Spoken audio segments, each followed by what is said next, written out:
Dernières heures pour convaincre. La campagne des municipales s'achève ce soir. À Marseille, la situation est très tendue. 3 candidats ont leur chance. Michel Rubirola en tête au premier tour avec le printemps marseillais. Martine Vassal des Républicains, favorite au départ mais finalement deuxième du premier tour et dans les récents sondages. Enfin, Stéphane Ravier y croit toujours. Le Rassemblement national est le seul parti présent au second tour dans les 8 secteurs de la ville. Michel Rubirola, la candidate du printemps marseillais, était en tête d'1 point après le premier tour. Les sondages de l'entre-deux tours, il y en a eu 3, lui offrent une marge un peu plus grande, entre 5 et 7 points d'avance sur Martine Vassal, mais ce sont des sondages qui sont faits sur toute la ville.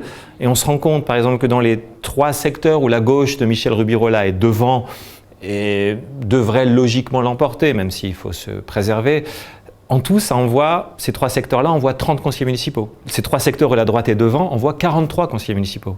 Donc ça lui fait une avance arithmétique. On a une dynamique du côté de la gauche, mais on a une avance arithmétique à droite. Et puis au milieu de ça, on a le Rassemblement national qui peut aussi remporter 3 secteurs. Donc c'est très compliqué, cette avance-là, elle est très théorique. Reste à savoir si l'affaire des procurations présumées frauduleuses aura un impact sur le vote. Difficile à dire. Les études qui ont été faites dans l'entre-deux tours par les instituts de sondage montrent qu'il n'y a pas d'accroissement de la mobilisation.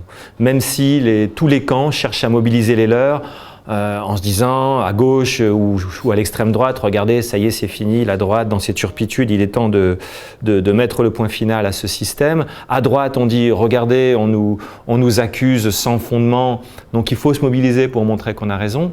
Est-ce que les électeurs suivront ces stratégies-là? Rien n'est moins sûr. On ne voit pas pour le moment émerger une mobilisation plus importante qu'au premier tour.